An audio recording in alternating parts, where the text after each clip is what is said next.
How's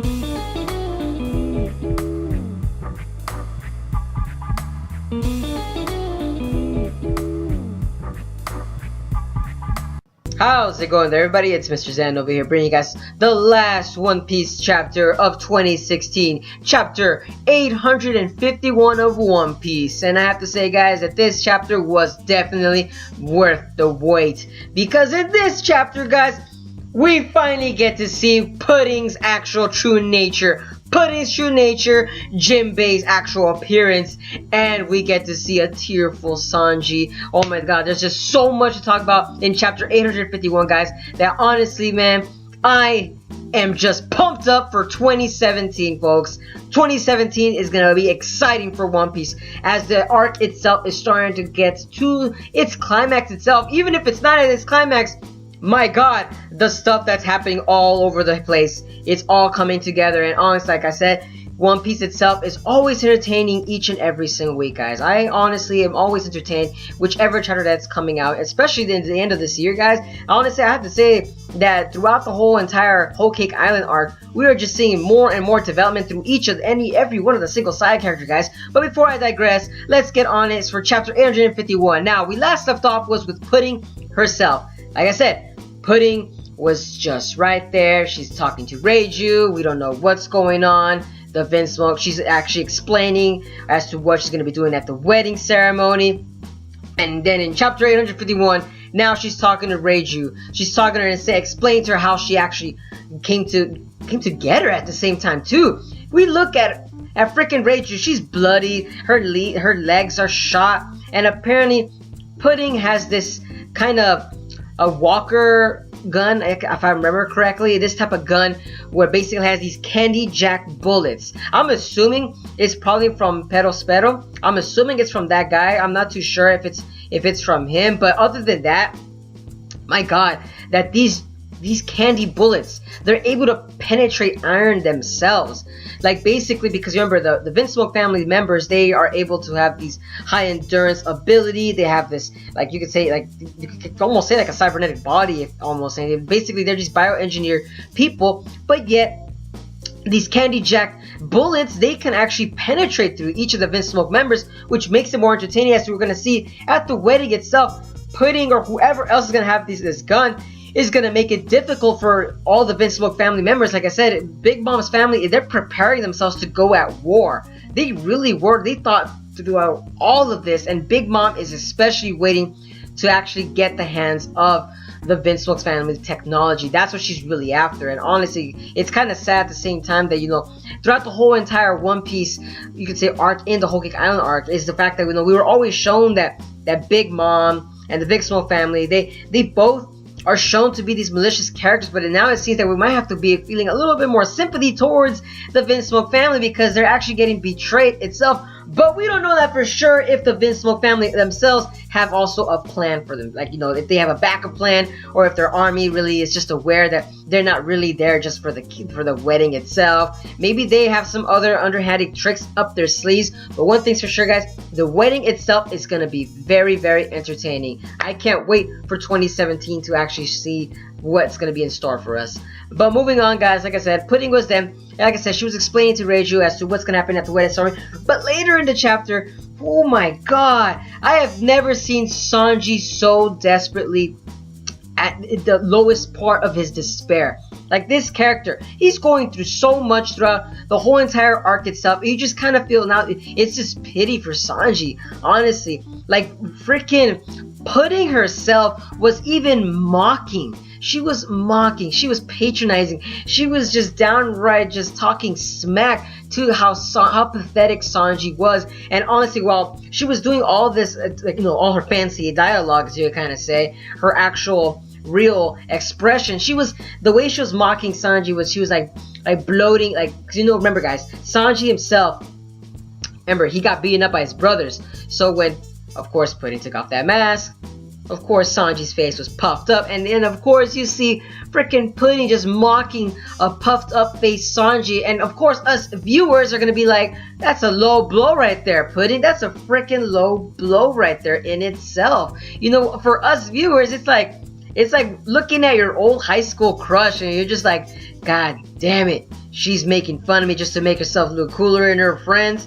God damn it. But like I said, it's just an example, guys. You know, whoever has a good relationship with everybody, by all means. But moving on, like I said, though Sanji himself was at this true despair, and honestly, I personally kind of felt a little sorry for the guy. I love the way that Oda was actually working on the characterization and the style and tone of actually the imprint of how he drew everything around there itself with Sanji. You know when Oda draws and does so much coloring and shading inside the picture, he wants to really emphasize it. And honestly, when we saw Sanji literally trying to light up his cigar, because remember guys, that's like his form of expression of trying to play it cool in every situation, but he just couldn't in this situation right here.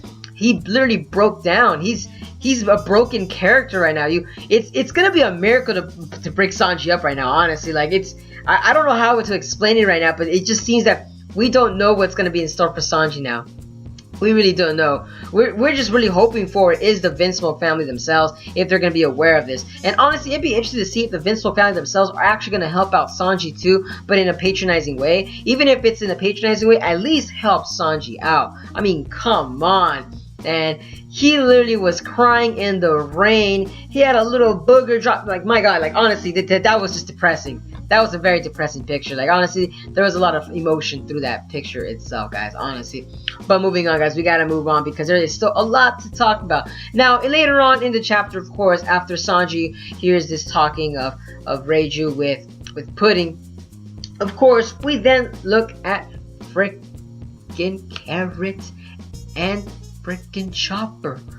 Honestly, I was entertained at the fact that these guys are actually frickin' moving. They're traversing through the mirror world. Don't get me wrong, but it just seems that everything that they've been doing could have been just dealt with if they just talked to the mirrors. But of course, so since we never really noticed that they could talk to, was because of the fact that they're in a predicament where they're not thinking straight right now. They're literally just trying to find the mirror that Sanji did. Of course they're not going to think about that because there's so many mirrors. They're just overwhelmed with the amount of stress that's going on in Whole Cake Island art. But it just felt very, very silly at the same time, as to you could just talk to the mirrors and tell them, hey, so where's Sanji at? Which one of you? And honestly, I forgot that there was an Alice in Wonderland reference throughout that they really could have done that. But it just really bypassed it myself as well, because of the fact we're not really paying attention to as to what Chopper and Carrot are doing, which makes sense because that means that they're going to play a very important role in the later chapters. So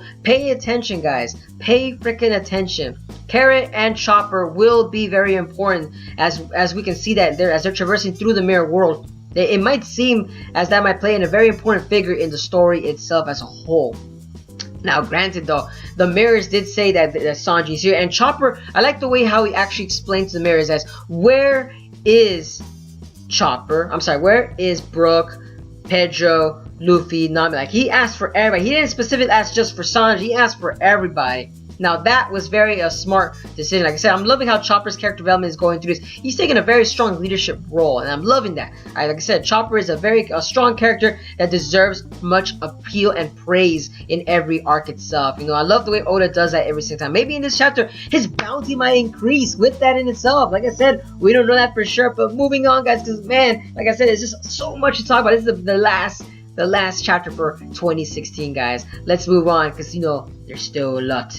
Now, moving on, though, we actually then get to see Brook and Pedro actually I want to say Pedro itself, more like Brook himself is now facing off against Big Mom. We see the change in the drastic measurement that's unfolding in that little particular scene, folks, as we actually see Prometheus and Zeus just hand in hand, and Big Mom's just condescending Brook right there. My God, that was a freaking epic scene right there, and I'm loving the way freaking Brook is just standing up to Big Mom saying, like, I love the way he talked like as if she was a child. I love how he was patronizing her. Like, my dear, my young lady, no one in this world goes out in like you say, they don't plan to die. That I love that line, honestly. Like the way he said that to Big Mom, as if implying that no one here is gonna die. We're all gonna accomplish our mission. We're all gonna do our deed in this whole arc itself, and I'm loving that. That means that Oda is definitely planning something for every single character itself, and I'm loving the fact that it's showing that Big Mom really is stronger than she appears to Brook, even though we know Brook has a strong ability. But we don't know how it's going to play around, as maybe because, remember, Big Mom knows hockey as well, so she doesn't have to resort to her Devil Fruit ability. Remember, guys, she could just resort to just straight hand-to-hand fists. So Brook itself, Brook is still in trouble, folks. Brook itself, like I said, oh man, I just feel sorry for Brook. Out of all the characters he has to face so early in the frickin' arc itself is Big Mom. I'm wondering too at the same time if he's gonna get captured by Big Mom, and Big Mom will just have his bones piled up in some place, and Brook might have to escape using his Devil Fruit ability. Like, that's how I kind of see himself getting out of that situation itself, that it really is not leaving Brook with many options. Or maybe he's gonna keep Big Mom preoccupied with the fight itself while all the other people are actually going around and causing mayhem itself. Like I said, there are many possibilities as to what might happen with Big Mom and Brook itself, but one thing's for sure, I'm hoping for Brook to actually stay alive, or not stay alive, but at least make it out with his whole body intact itself. Because you guys saw the chapter, like, he lost a tooth, his clothes were ripped and burned. Like I said, it's just very exciting to see that in the chapter unfold itself. Like I said, so much action, so much drama. This chapter is definitely worth to read. But moving on, guys, moving on. Now we're gonna talk about the last final piece between Pudding herself, as we actually get to learn that she does have her Devil Fruit ability, and we see that in itself, that she has the memory no fruit, and that's basically she could control and cut, and like you could basically say she can not control itself, but more like rearrange a person's memories. It was kind of weird as to how she kind of did it. Oh, kind of showed us today. She just stabs her arm inside the person's head, takes out the memory as if it's like a roll of film, like those old school camera phones, or cameras I should say, not a phone but cameras, and she just chops up the memory and slaps it on top of another memory to make it seem like as if it's one giant memory in itself. Like, it was very entertaining to see how Pudding is doing that, but it makes sense as that plot device can actually really go about, as if she could turn any of the other Straw Hat members against them as well. You know, having a good memory in any story, in a sense, your memory is an important figure, folks. Memory is a very important figure. Just look at the story of Big O. Look how each of the characters were always interact with each other. If somebody's memory is just tapped with, the person itself or the character itself could then be a friend, foe, or villain. We don't know for sure. Like I said, Pudding has literally the strongest Devil Fruit ability that I personally think right there and then in this arc. It's not a battle wise, but to be able to turn someone against each other. Like, personally, the way that Pudding could actually do herself about with Sanji itself, because Sanji could then become a potential villain. She could literally mess with Sanji's memories, but I'm pretty sure Oda's not really going to go with that route, because of the fact that, you know, of course, they're trying to kill the Vinsmokes. But maybe she could do that to cause more havoc for another Luffy versus Sanji fight right there. Or maybe Jinbei versus Sanji. Like I said, a lot of speculation could be happening with Pudding's Devil Fruit ability. That just makes it very entertaining to see as to how the chapter's going to unfold. But woo, we gotta move on, guys. We gotta move on. Like I said, it's just so much to talk about. Now, moving on, and the last and final piece is that Luffy, Opera, and Nami. Remember, guys, last we left off with those three, they were interrogated by Opera himself, and he was trying to get to question as to where is Lola? Where island is she at? Is she still connected with you guys? And of course, Nami, of course, is actually telling him, no, we don't know. I would never sell out my own friends. And I'm loving the way Nami was, but Nami was a little irritating at the fact that, you know, she was not making up her mind. It was hilarious because Opera was like, okay, if you're not going to tell me, I'm just going to stab you with multiple arrows until you tell me the reason. And she, of course, says, no, don't do that. And then I'm loving the way that Luffy was handling that situation. Hold on, Nami. Let me just rip out my arm so I can whoop this guy's ass. I love the way Luffy said that. Because I'm like, that's pretty hardcore, man. Like, there's no way coming back out of that. Like, that's like a man's, like, trial of advice right there, like saying, like, you know what, man, hold on, let me just rip out this arm and I'm gonna make sure I'm gonna whoop your ass and you're gonna learn your lesson, man. Like, don't you dare hurt my friends. Like, can you just imagine somebody saying that to you while they're being interrogated? Like, honestly, if I was like an interrogation officer, I personally would be just like kind of a little frightened right there. But of course, Opera is this very strong character, so of course he's not gonna budge himself. But granted though, like I said, Nami was a little irritating in the chapter, but is just to showcase just what kind of predicament that they are. It's just it escalated very quickly too.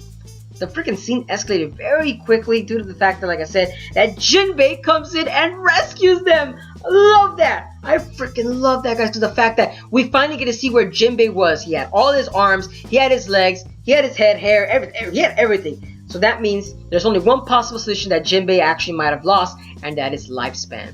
As we got to see with Pedro's past itself, that Big Mom takes a huge chunk of your lifespan. No matter if it's a big or small character, she takes a huge chunk of lifespan.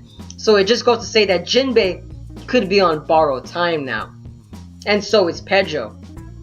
So we got two characters that are now on borrowed time, and we don't know as to just how long Jinbei has, which is horrible, because that means that Jinbei might not become a Straw Hat member. It's leaving us in the predicament as to what's going to become of Jinbei. If he does become a Straw Hat member, just how many islands will he be able to traverse with the Straw Hat crew? Like, it's giving us that many questions as to wondering as to what's going to become of Jinbei himself. Of course, this might not be the last arc itself, because we don't know that for sure until Oda specifically states as to how many years Jinbei has taken. And it's going to be a very dark scene. I could just imagine now, guys. Literally, Jinbei joining the Straw Hat crew would literally exponentially help them out against the fight with Big Mom and any of the other Yonko itself. Just imagine having a very strong fisherman with fisherman karate, and he could swim. Like, honestly, this character is just OP in itself, and it would literally make the Straw Hat members a very strong, formidable formidable crew. Like I said, though, man, oh man, it just sucks. But I did love the way that he did his Justice Fist against Opera, and right there and then, the chapter ends with Jinbei helping Luffy and Nami escape. Right there. But let me know down in the comments below, guys, because that's it for today's segment for chapter 851, folks. I am kind of happy, but I'm also a little depressed because there's a lot. Like, Oda's throwing so many curveballs at the same time. Like, honestly, it's sad to hear that just how each of these characters, they're getting characterized right now. Like, there's just so much drama going on in just this little island itself that the story is still entertaining, but you know, the characters that we all love and adore, they could possibly die. Honestly, they could. We don't know as to who could possibly die. Remember, when Oda kills a character, it's meant to impact the story as a whole, not for a particular, you could say, a scene itself. No, as a story as a whole. So Pedro, Jinbei, or heck, even Sanji, or any of the Vinsmoke family members, anybody can die. So let me know down in the comments as to who will possibly die in this arc itself, guys. Who do you think is gonna join the Straw Hat members now, with Jinbei knowing that he lost his lifespan? Pedro, Jinbei, Carrot, any potential Vinsmoke family members? And also, what do you guys think of Capone, since Capone is now nowhere to be seen, and we learned that Pudding was the one that shot Reiju? So what do you guys think of Capone? Where do you guys think he's gonna be in his involvement with the whole story itself? And also, guys, what do you guys think? Now that Jinbei is helping Luffy escape, do you guys think that the wedding's gonna be happening and the rest is gonna turn into mayhem? Like I said, there's so many questions to be going on with this chapter. Like I said, let me know down in the comments below as to what are your thoughts on 2017 for One Piece on Whole Cake Island arc. And as always, guys, if you guys enjoy my content, give a like, comment, share, and subscribe for more One Piece anime related content or manga discussions. And as always, have a wonderful day, and hope to see you guys in 2017. Happy New Year, folks.